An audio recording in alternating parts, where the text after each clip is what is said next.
Good afternoon, everyone, and welcome to today's webinar, Improving Your Money Habits. Today's webinar is one of two that we'll be hosting this week as part of America Saves Week, which is a national program really helped to focus on helping us all save a little bit more, and every day has different themes. And for today's one of it's automating your finances, and part of doing that is knowing our money habits. And today, my name is Magdalene. I'm joined also with Sarah Scruggs, and we are the community engagement team. Dominique is also on, and we're really just here to help you understand a little bit about some of the general tips when it comes to improving money habits. But before we get into the topic for today, most of you are probably pros now at GoToWebinar or Zoom or other online webinar platforms. So I'll just go through this fairly quickly, but we have muted everyone so you're able to enjoy lunch, or if you have a dog or a child that may get excited in the background, we won't hear that. I do apologize in advance that I do have a dog, so if he does bark, I apologize, but Sarah will jump in for me if that happens. And we are going to use the questions feature because we want to be able to answer any questions that you have. We are here for you. The goal of today's presentation is to provide you with different tips and resources. So if there's a question that you have, if we don't answer it, then we did not do our job. So we want to make sure we answer any questions you have. And just to make sure you know where that questions feature is and that you're comfortable asking questions, let us know using that questions feature, which will either be on the top navigation or the right-hand side. Let us know, where are you joining us from today? Sometimes we have folks that are joining us from out of state, so that's always fun to see. Uh, but if you wouldn't mind letting us know in the questions feature, which will be either on the right-hand side or the top navigation, where are you joining us from? That could be, if you're at work, you can maybe say where you're working, or if you want to say the city or the state. But again, where are you joining us from? Okay, so I see someone that's joining from Somerville. I see someone in Burlington. Thank you. So just like you let us know where you are joining us from today, that is the same way that you'll submit questions throughout today's presentation. And we will be sending a recording of today's session so that you have that. And we'll also have a survey just to get more feedback from you, because we are always looking to improve. Very briefly, a little bit about us at the Harvard University Employees Credit Union. We are Harvard's not-for-profit financial institution, and we serve the entire Harvard community. So that includes everyone at the different teaching hospitals, everyone at the university, students, staff, alumni. And we are the same as a bank in the sense that we offer the same products. So we have credit cards, mortgages, boat loans, RV loans, savings accounts, checking accounts, but we, as a not-for-profit, are able to offer better service, and we're also able to give back to our community in a way that really connects us to the community and is our focus. It's being able to improve the financial well-being of those that are in our communities, such as those that are on this webinar today. That's all that I will say specifically about the credit union, but if you want to learn more or become a member, feel free to visit our website, hbcu.org. And for those of you that are members, thank you so much for being a member. Today's presentation is all about behavioral science. So essentially, why do we do what we do when it comes to money?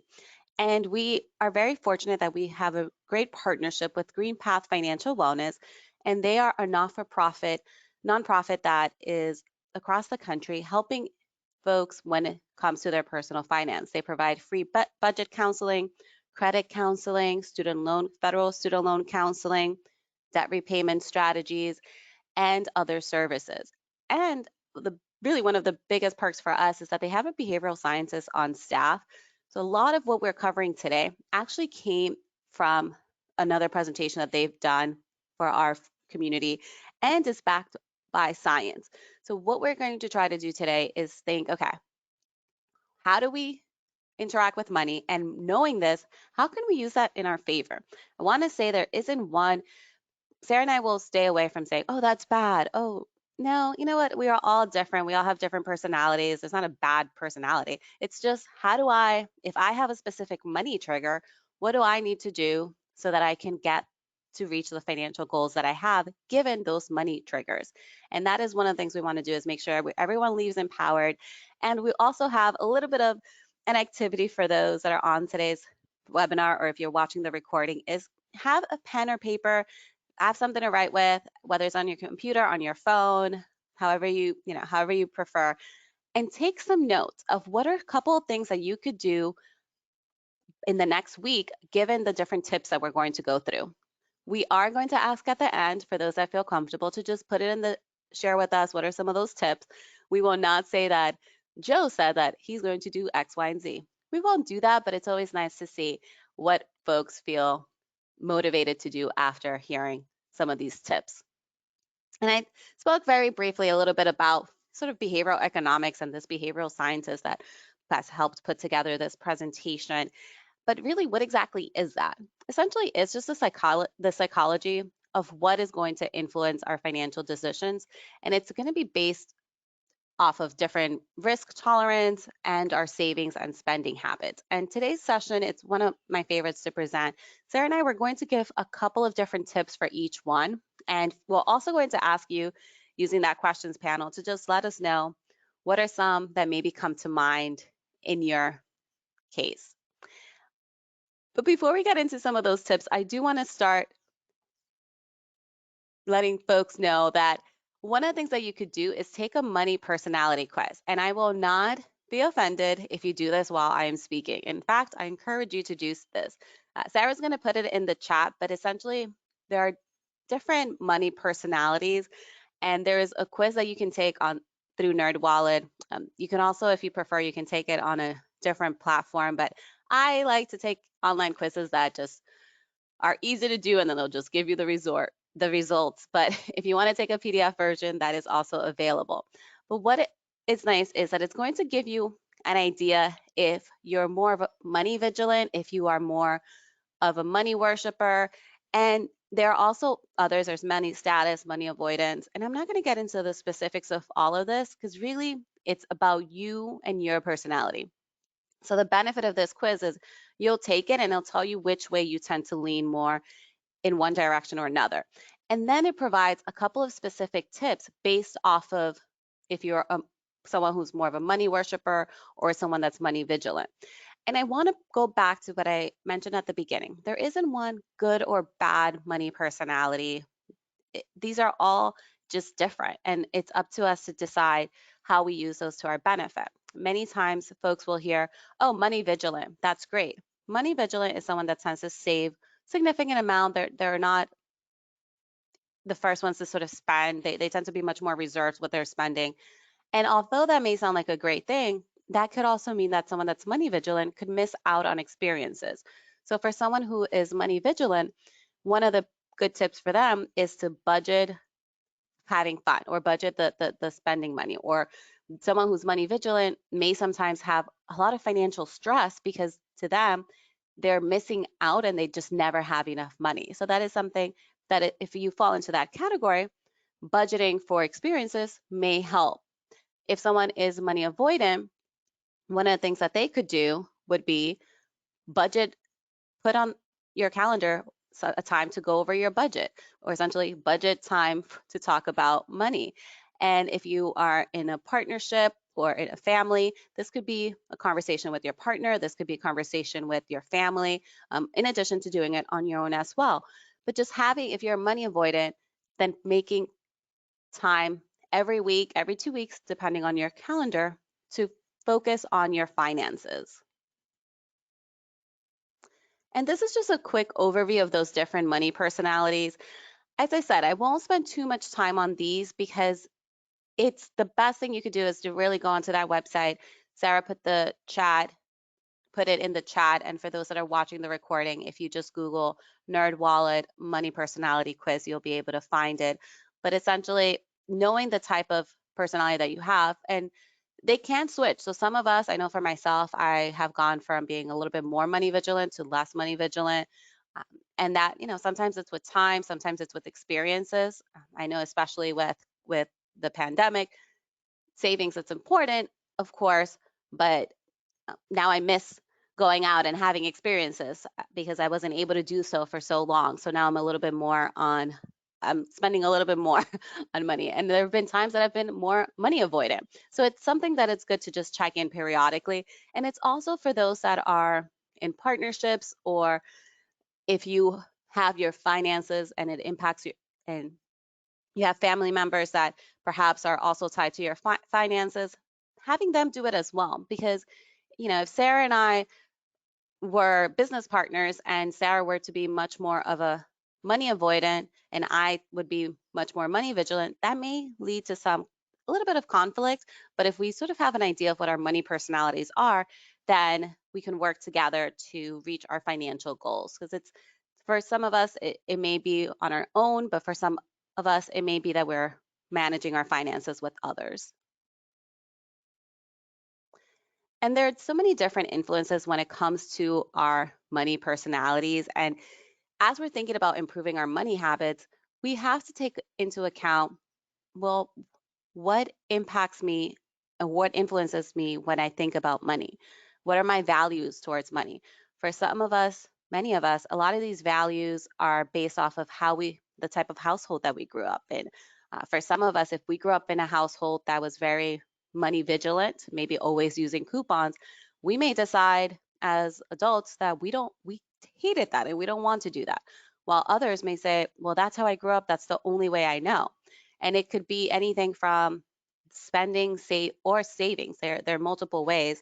And then, as always, there's advertising, social factors, and just our own concept when it comes to money. And it is worth taking note of this because as we're thinking of improving our money habits, if we don't have a good basis of where we're starting, it could make it a little bit more challenging. For example, for advertising, if we're the type of individuals, and I know Sarah will probably give an example shortly during her section, but if we're the type of individual that is easily influenced by advertising, and if we see that there's a deal and you have to buy it in the next 10 15 minutes, or that's it, they're going to sell out, we may realize, you know what, I am better giving myself to reduce my spending. I may say I'm going to wait 24 hours before making an online purchase or an in-person purchase. I'm going to give myself time so I'm not as influenced by that advertising. And then the other piece of social factors, self-concept, won't get into it in much detail here because, again, it's so personal and everyone will have a different piece of it. But just noticing your spending habits, and are you spending more when you're out socially? I know for myself, if I'm out with a group of friends, I will almost always spend more than if I'm by myself. And then the self-concept, are we tying our worth to what we own or what we have in our savings account? And both could sometimes have negative impacts on our well-being, and that is something that's really important to us, for everyone to be financially well, but also mentally well. We don't want folks to be stressing out about not having too much in savings, or not having enough items that are perhaps brand labels or other concepts that may influence your personality. So now I'm going to sort of turn it over to Sarah. And Sarah's going to talk to us about how we can maximize our money personality. And there are different tips. And in order for us to do so, before actually I turn it over to Sarah, I will go back to that, to having activities. And I do hope you have that, the way of writing nearby, and just take a moment to write down one financial goal that you have. This financial goal is going to be important because we are going to refer to it through today's presentation. So for example, a financial goal could be, by the end of 2022, I want to have $3,000 in my savings account. That financial goal, we're going to go back to it because there are going to be examples that we give that we might say, okay, if you're trying to save 3,000 by the end of the year, here are some ways that you can help reach that goal. Another reason that's important to write that financial goal, most people that are financially successful, and there's been lots of research done on this, are not typically the ones that are necessarily always earning the most. Yes, obviously your income does play into reaching financial goals, but it is more the act of having a financial goal, having a plan. I'm sure you've all heard stories of individuals that have won the lottery, or celebrities that have won championships or earned a significant amount and then have had to go bankrupt because didn't have a good financial plan. So having a good financial goal is a really good starting point, and more specifically, actually writing down that goal will help you when it comes to achieving that goal.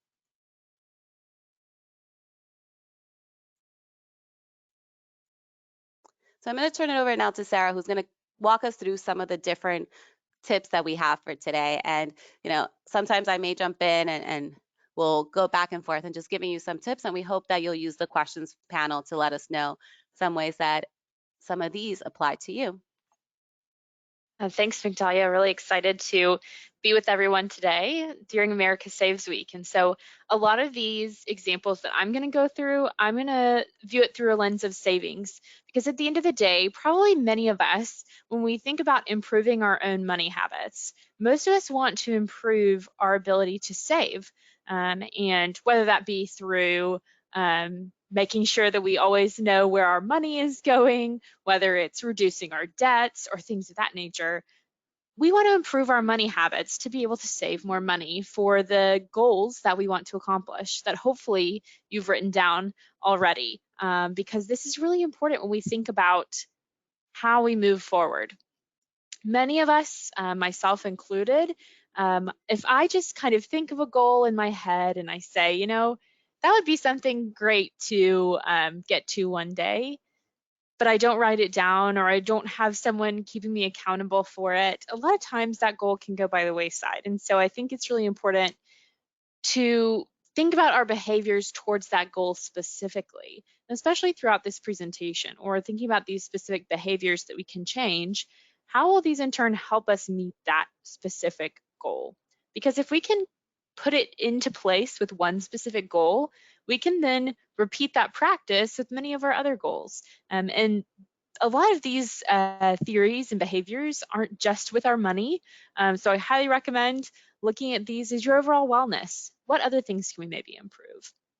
Starting with pre-commitment. Migdalia has used probably pre-commitment the most in some of her examples earlier. This is especially helpful if you're someone who's more money avoidant. Pre-commitment means that you are deciding in advance that you're going to do a specific thing. This can really be helped by our theme for today for America Saves Week, which is saving automatically. When you get a paycheck, if you've decided in advance, this amount goes into my savings account, or 20% automatically gets moved into my savings account. I know for my employer particularly, we have the ability to split up our paycheck before we even get it. So we can put it into different accounts from the beginning. So if it doesn't touch my checking account, a lot of times that's good enough for me not to know it's even there, right? Much easier to save when you don't know you can spend it. You can also schedule time to work on your finances. For those that are more money avoidant, this is something that you have to pre-commit to. Write it down, put it in your Google Calendar. Maybe you need to add it to your Outlook calendar. But being able to say, this is what I'm going to do, and not giving yourself an option out is part of that pre-commitment. Using cash or the envelope method. To be honest with you, I don't remember the last time I used cash. I use my credit card for almost every purchase because that's just the easiest thing for me to do. But if you're somebody who struggles with maybe leaving the house and then just spending way too much money on things that you really don't know if you want or need, and you just spend because you're able to, the cash method may work. This means that you can only spend the amount that you have. If you take $20 with you and you go to the store, you can only spend $20 in that store.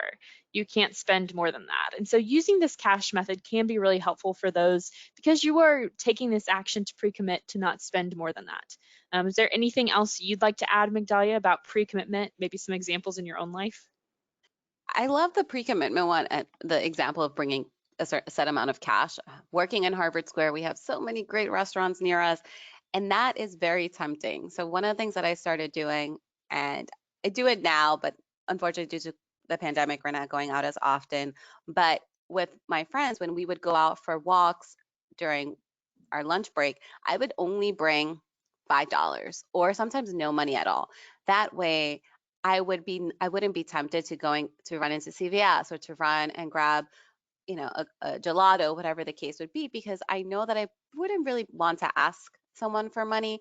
And then I'm more focused on, okay, no, I'm coming out to walk, I'm not going to spend. Another thing that I would recommend for folks is America Saves has a savings pledge that you can complete, and it's on our website slash America-Saves. I also put it in the chat. And you can actually choose what you want to pre-commit to. And based off of your specific savings goal, so maybe it's for travel, a vehicle, debt repayment, America Saves will send you periodic reminders, and they are, it's a nonprofit. They are not trying to sell anything. They're not sharing your information with anyone. It is literally meant to help you achieve those savings goal. And that's one thing that you could do now is just commit to doing that and getting it done really quickly. Talia, I love that America Saves has that pledge, because there is something about putting it in writing that makes it different. And that has been backed up by lots of research in many different ways of our life. The next theory we're talking about here is goal gradient. Goal gradient is a theory that I have to use in my everyday life. It is just one of those things that I know will help me achieve goals, even when they seem insurmountable. I don't know about you all, but I am one of those people that I get in my head a lot, and if I see something, I make a huge goal about it. Recently in my life, I've been wanting to save a certain amount up in my savings account, and I looked at the amount I was saving each month and thought to myself, there is no way I'm going to reach that goal. I don't know if you've ever sat there and thought that to yourself, but I definitely have multiple times. And goal gradient is telling us that if we break our larger goals down into smaller goals, we will eventually achieve that larger goal by continuing that motivation that we feel when we reach our smaller goals. Building an emergency fund gradually is a great way to think about it. An emergency fund is essential when we're talking about savings. If you don't have an emergency fund at this point in time, I highly recommend thinking about making that your goal for today. Looking up and learning more about emergency funds. Experts recommend an emergency fund of anywhere from 3 to 6 months of your living expenses, because things happen, right? Your car breaks down and you have to get it fixed so that you can go to work.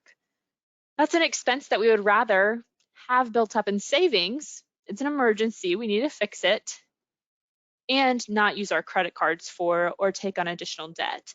We're able to pay it out of pocket instead. And so that's why we build that emergency fund up. And so you see here, maybe our total goal for an emergency fund is $10,000. Here in the greater Boston area, your emergency fund may be much higher because of things like rent costing a bit more, or mortgage. Those things are going to cost a bit more around here than maybe other places. And so your goal may be pretty high. And so you do need to break that big goal down, because if you just say today, okay, I am going to save $10,000. I think that looks pretty daunting. That's not something that I can just magically do. And so breaking it down into smaller goals is really going to help us meet those different markers and help motivate us forward and continue sticking to that goal. And so you'll see here, we took that total goal, broke it down into an annual goal of $3,000, and then our monthly goal of $250. $250 a month is much easier to commit to than I'm going to save $10,000 towards my emergency savings. You feel like, okay, 250, I think that's more manageable. And of course, you can break it down even more than that. And this is on your own timeline. Something that I love and that I personally use to set these types of goals for myself is the Mint app. M-I-N-T, the Mint app. You can set a savings goal there, and if you save for that each month, you hit your savings goal for that month, it will on your screen blow little confetti. This is probably does not motivate anyone else in the world, but it totally motivates me. I love every month hitting that goal and feeling that sense of accomplishment, and then also seeing the confetti burst on the screen. That's a pretty fun thing for me. And so goal gradient can really break down those goals so that you're able to reach that larger goal. And I can't imagine how it would feel once you've met that larger goal. So I highly recommend using goal gradient theory, not only in your savings goals and your money goals, but also in life.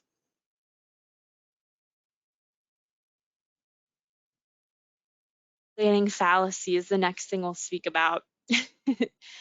This is underestimating how long it will take you to actually complete a task.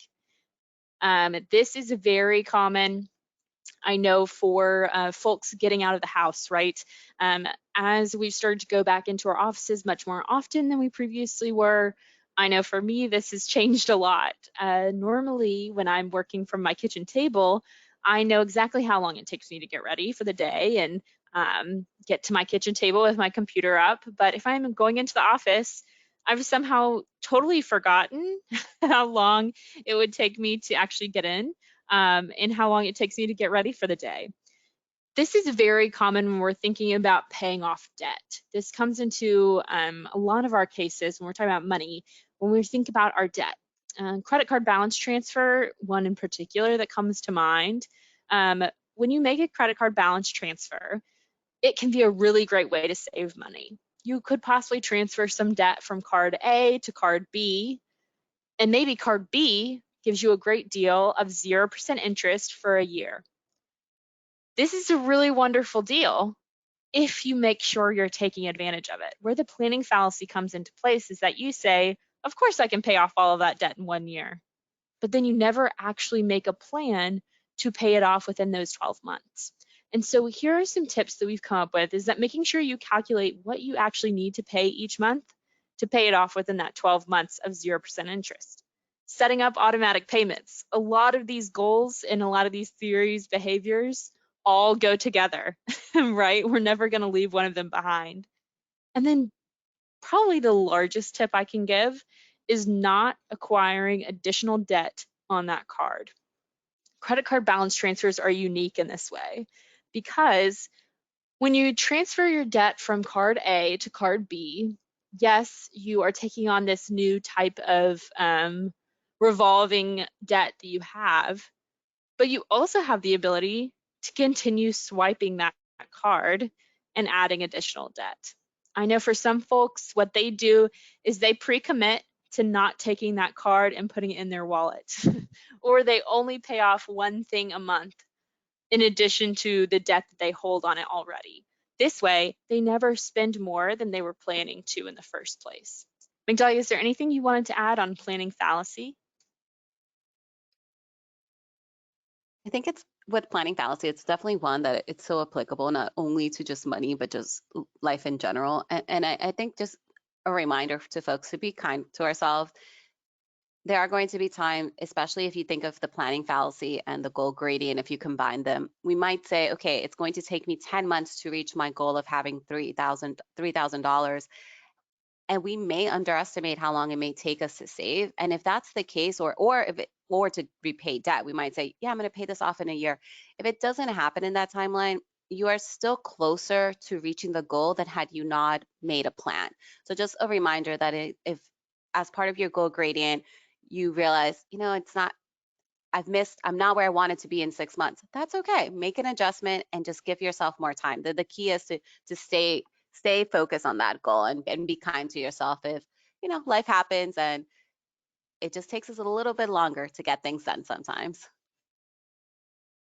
Thanks, Victoria. That's a great reminder. And I think something we probably all need to remind ourselves of when we start on the road to accomplishing a big money goal, especially, is that there will be times where we don't do this correctly, or we feel like maybe our behaviors are even sometimes pulling us backwards. But I think looking back on what we've already accomplished is so important. So I appreciate that perspective. Thanks. Decision paralysis, one that I know well. This is a behavior that I think constantly is happening to me personally. Decision paralysis is when you're confronted with so many options that you would rather just not make a decision at all, which a lot of times is making a decision, right? So this happens quite a bit when we think about the grocery store. This is why I shop at Aldi also, because they normally just have like two options. You're going to choose one of those two, and that's what you've got. But this can happen. I know it's happened to me in the past, maybe even couple of months. I've gone to the store and I've said, okay, I want maybe turkey for sandwiches. So I've gone into the deli or maybe meat aisle, and I've seen all of the options, and I've thought to myself, I'm like, okay, I didn't actually think through what kind of turkey I wanted, and then, which brand is best, what has the best price. And then I get so caught up in all of it that a lot of times I'll just walk away from it completely because it's getting me so worked up. Right. And so a lot of times people can make the easiest decision. Where does this come into play when we're talking about money? Something that we've seen a lot in the past 2 years is that people have wanted to refinance. They maybe have wanted to refinance some of their debts, whether that be their mortgage or maybe a car loan, something of that nature. But there are literally thousands of options out there to do those refinancing transactions with, right? There's financial institutions, there's banks, there's credit unions, there's dealers, there's all of these different types of things that you can do. And a lot of times what people will fall into is, rather than making a decision, I'm just going to stay with whatever rate I have right now. Sometimes this is totally fine. Sometimes it isn't worth it to look into your other options.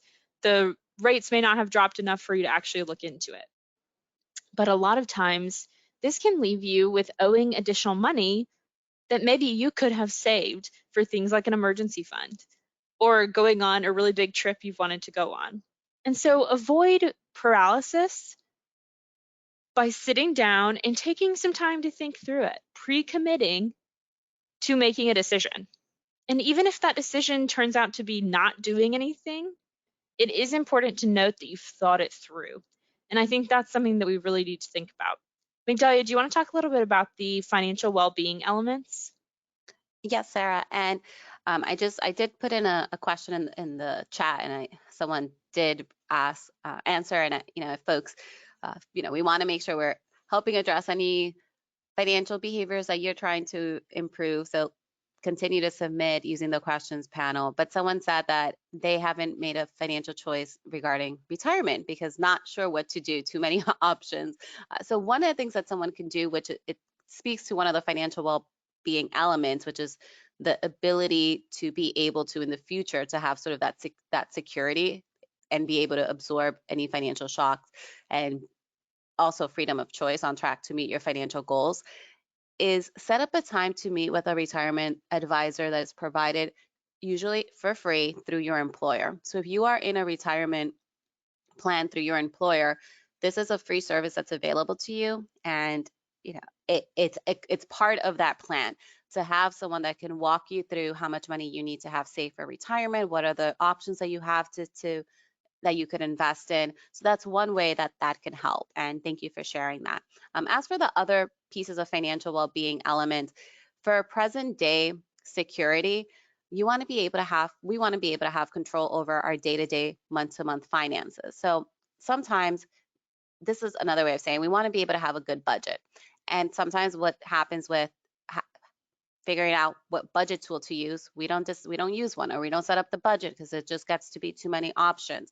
So one of the things that you can do to help avoid that decision paralysis is start with whatever your preference is currently. So for this, I mean, if you're someone that likes Excel, use an Excel budget. They have a lot of different templates in Excel that, or through Google Docs you can find online. If you are someone that prefers apps, there are many different apps out there. There's You Need a Budget, there's Mint, your financial institution. I know that for us at the credit union, we have a budgeting component. So just start by utilizing whatever your gut sort of tells you, like, I think I'd like this over that. We know some people that do pen and paper. That's fine. Just the key is to pick one and start there. For the future security, another element of financial well-being, the ability to absorb a financial shock. This is another way of saying having an emergency fund, because many times life will happen, as we've seen, and having money saved just gives us peace of mind and gives us more options. So in that situation, setting up an actual savings account that is just for your emergency fund. That could be one of the actions that you take that will help you with overcome that decision paralysis, and then setting up automatic payments to go into that account. As for on track to meet your financial goals, that is one that's about having freedom of choice in the future. That was tied to the retirement example that I gave earlier. As for freedom of choice when it comes to your present, that is budgeting. It's also tied to budgeting, but it's specifically budgeting for entertainment, budgeting for travel, budgeting for eating out, whatever it is that brings you joy, thinking of it as not a treat necessarily, but something that you deserve, and putting it in your budget and prioritizing that. And meaning that if you want to focus on saving money for entertainment, then over looking over your budget and saying, okay, what else can I cancel out of my budget, or what else can I reduce some spending? And sometimes this is where refinancing comes into play. Sometimes one of the things that we can do is actually refinance some of the debt that we have, because that can give us more cash flow to either apply towards our financial goal or to apply it towards something else that we want that may be a little bit more fun. And another way to overcome that decision paralysis for refinancing, like which Sarah also spoke about, is just researching what options are available. There are many articles that we have on our blog that speak about refinancing. So if you're not quite sure where to go for that decision paralysis, start with our blog. Yeah, do a quick search and see how you can learn more about refinancing. Thanks, Magdalia. This next behavior has definitely taken a lot of us, I'm sure, many different times in our life, and that's tunneling. We focus a lot of times only at the emergency at hand or whatever has happened. We struggle to hear other opinions, or sometimes even just decide that this is what we're going to do because this is what we've decided, right? And this is kind of sometimes can be the opposite of decision paralysis. This is when we've just decided we've made a decision and this is it. I'm not going to hear anything else. What are some steps to prevent this when we're thinking about our money? Knowing our timeline, right? Let's say that recently your car is broken down, like I gave in that previous example. Know your timeline. Do you need your car fixed tomorrow, or do you need it fixed by next week? Maybe there's a way you can work it out and you can get rides until next week. And so knowing that timeline can really help you to say, okay, do I really need this within my 24 hours that I feel like it's an emergency and I need to take care of it right now? Or in 5 days, is it still going to be okay if I figure it out then? Comparing at least two options. I highly recommend this whenever you're making a large purchase or something of that nature. Like I said, this is almost the opposite of decision paralysis. And it's where we decide that we're just not taking any more decisions. And so when you compare at least two options, that gives you the opportunity to say, okay, maybe there's more out there than just this one option that's really expensive and won't help me meet my financial goals in the future. Comparing those options and being able to say, this is confidently that this is one that is a good choice for me at this point in time. Talking to someone else, getting another person's opinion can always help. This person should be a trusted individual that you talk to, and not just somebody at the car place. Hopefully it's another person that you trust and can talk to about what options may be out there for you. Maybe it's a neighbor that you know always has the best recommendations for those things in your neighborhood that can help you with this. So getting other people's opinion can sometimes be really helpful. But this is where I recommend you've got to find that balance. Unfortunately, dealing with money is not all black and white. It is a lot of times somewhere mixed in the middle. Because yes, if we have too many options on our plate, decision paralysis comes into play. If we have too little options or too few options in our plate, then tunneling can come into play. And so a lot of times to find somewhere that meets in the middle of those two things is really where we want to be. And like Magdalia said, we have to give ourselves a lot of opportunity for grace and forgiveness within ourselves to say, you know what, the last decision I made, I probably thought about it not enough. So maybe this time I need to have at least 2 options when I'm thinking through this next money decision.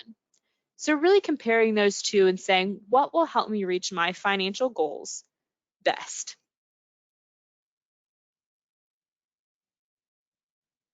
Mental accounting is something that can happen to us quite a bit. This is something that we decide, okay, you know what? I got this raise or this bonus at work, and it is totally fun money. So I don't need to have a plan for what I'm going to do with it. I am just going to totally spend it. The, the problem here is not the spending, right? That is not the problem. The problem is the not having a plan. If you plan to spend the money that you get on a raise or a bonus, that's wonderful. You've put that into your plan. It's part of reaching your financial goals. That's great. Spend the money. But what we need to do is really think through, what is the best way for me to use this money? Using mental accounting can sometimes happen, especially around this time of year with our tax returns too. We treat that money differently because of the source, right? It's a little bit maybe unexpected. It's not something that we'd budgeted out for the month. It's maybe some additional cash flow.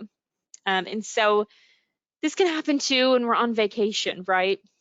We can say, well, we're on vacation. Sure, that $15 drink, I'll take that. When in reality, we've always said, no, I'm not going to spend over a certain amount of money on this type of thing. So keep those in mind. Using a mental accounting for your benefit can also be a great thing. Name your savings accounts. If you have savings accounts for each of your goals, it gets much harder to take out money from a savings account that you've titled vacation than it is just one that's named savings account. Because if you can picture in your mind you on vacation, you're less and less going to want to spend money from that account unless it's towards your vacation. So name those savings accounts. And you don't have to make separate savings accounts to do this. You can always use an Excel spreadsheet to make these accounts on the back end. Like in my app with Mint, I just make different savings goals and they are used with different savings accounts. And so this helps me to maximize the interest that I'm getting on my savings while also separating them out and being able to name those goals. And then create mental shortcuts when it comes to unexpected money. If you do your taxes, you can see at the top, they believe you're going to get this much of a refund. Go ahead and make a plan for it. Say maybe 80% I'm going to put towards my emergency fund, and 20% I'm going to spend on me doing, getting my nails done or getting, a special coffee this week every day. I'm going to do that. So have a plan for where this unexpected money can go, and you're setting yourself up for success when you do make that plan. I think Dahlia mentioned scarcity previously in this presentation, being motivated to buy because of a shortage. We all had this feeling, I think 2 years ago, when we all ran to the store for toilet paper and hand sanitizer. We were all like, oh my gosh, it's going away forever. So we have to buy it all. Not necessarily, right? We've found that out pretty quickly. Not necessarily do you need to buy that up. And advertising. This is how advertising gets you. I probably get 12 emails a day that says final day of sale, right? Buy now. This is one of the leading marketing tactics because it works, right? It works to say like, oh, you only have 10 more minutes to get in your final orders for 50% off. But lo and behold, 2 weeks later, they also have a 50% off sale, right? So making scarcity work for you, wait. I like to use the rule, if I am still thinking about buying that piece of clothing or, going on that vacation or doing whatever needs to be done, if I'm still thinking about it a week later, normally it's purchased for me, right? But waiting on it and saying, you know what, there's going to be another sale eventually. Time will tell. and then outsmart those marketing tactics. Like I said, almost 100% of the time, they're going to have another sale. You can wait, it'll still be there. And if it's not still there at the store, maybe you can find it secondhand. I think that's something to think about too, is that even if it's not something that you can do right then, right there, maybe it's something you can do in the future to help you reach your financial goals now and then build towards that future where you can get that thing that you've wanted. Hyperbolic discounting. This is where we value the present more than we think about our future. We've talked about retirement. Somebody asked a great question about retirement previously. We've talked about it in this presentation, but that's because it is so important. And because a lot of times when we are in our 20s or in our 30s, we would much rather think about today than we would rather think about the time when we're 70 years old. It is difficult to think about that. It's difficult to put ourselves in that place. So saving now for retirement is something that we cannot discount. Just because we have money now, let's say we have $100 that we could either spend on things that we want now, or we could invest it in our retirement accounts. And we see this example here that Iris started 10 years prior to Lucas, but she only saved for 10 years while Lucas saved for 30 years. And the total amount invested is much lower on Iris's side, but the future value is much higher because of compound interest. And that's something that I highly recommend looking up. Compounding interest is one of those things that I've always thought about and I love thinking about because it helps me to see that it is not a bad thing to not spend that money now. It is a good thing to put it into an account where it can sit and it can grow so that in the future, I can have wonderful experiences. I can not work. I can take time away from work, which we all need, I believe, once we have moved on from these working years in our life. And so really thinking about what we can do with our money, not only now, but also for our future selves. Don't just think about present Sarah. You also have to honor and think about future Sarah, future whoever you may be. And probably the most common behavior, I think, across just like human behavior, this is a common one among all human behavior, even with money, is the what the heck effect, right? Because we have not reached our goal already, what does it matter, right? I already went across the street and spent $10 on coffee this morning. What's it to get another food delivery for lunch? I haven't planned for it, haven't budgeted for it, but what's the point in trying to be good now? And I think this is where Migdalia's point comes in about understanding that failure is a time when we can look back and say, you know what? I didn't make the greatest choice right now, but I have the opportunity to continue moving towards my goals. And this is something that we have to think of through all our behaviors. You could probably think about 10, 15 times that you've had the what the heck effect, maybe in the last 4 or 5 months, right? That you're like, oh my gosh, I'm just not going to do this, right? I didn't do it yesterday, so what's the point of me trying today? And this happens quite a bit with ourselves. So highly recommend that you reflect on this behavior and see how saying, you know what, yesterday didn't go so well, but today can be really good. Every day is a new day. Every minute is a new minute. So what are our next steps? We've kind of talked about all of these behaviors. We've talked about our money personalities, but what do we do now knowing this information? The first step, of course, is to know your money personality and understand how that is affecting the way that you spend, the way that you save, the way that you pay off debt, all of that. How is your money personality affecting those things? And how can you use your money personality for the best? And then identify some of those examples that you can improve on. We talked about a lot of different behaviors today. Maybe it's goal gradient. You say, this week I'm going to work on goal gradient theory and setting up my financial goal that we talked about earlier, setting that up in a goal gradient way.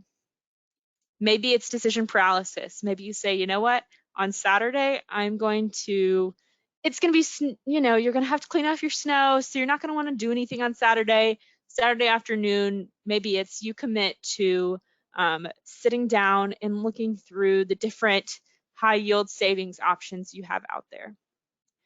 Choose one of those behaviors to work on and do it in the next week. That may seem like a lot, that's a lot of pressure, but choosing one of those behaviors and choosing to work on it will help pre-commit you, number one, to making sure that something is done, making those small steps towards your goal, no matter what it is. That's important. Like we said, this presentation was brought to you by the credit union in partnership with GreenPath Financial Wellness. They offer free credit, budget, and COVID-19 counseling, as well as free federal student loan counseling. If you want to make a change in your behavior, a great way to start is with talking with GreenPath, a GreenPath counselor. They are accredited credit counselors, as well as extremely helpful counselors when it comes to budgeting. Maybe you've never set up a budget before. This is a great resource for you, and it is totally free to you as a member of our community. Here at the credit union, we pay for this service so that it is free to every one of you. So I highly recommend setting up a call with them or even looking through some of their resources on their website. They are a great resource for you to use for free.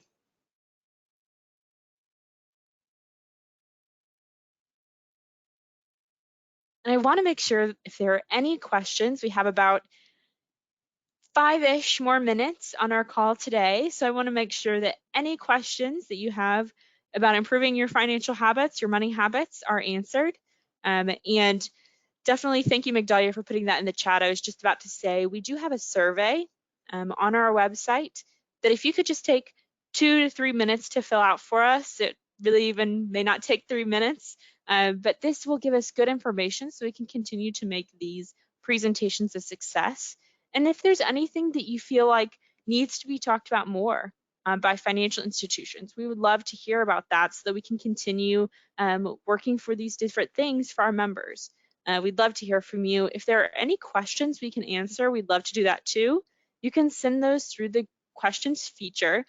Again, going to be on the right-hand side of your screen or at the top navigation, depending on the way you logged in. But we'd love to keep in touch as well. During the week of America Saves, we're sharing tips on our social media. So definitely follow us at MyHUECU on all platforms. We'd love to have you join us on there to see a little bit more about what's happening with America Saves Week, because this is a great week to think about our savings.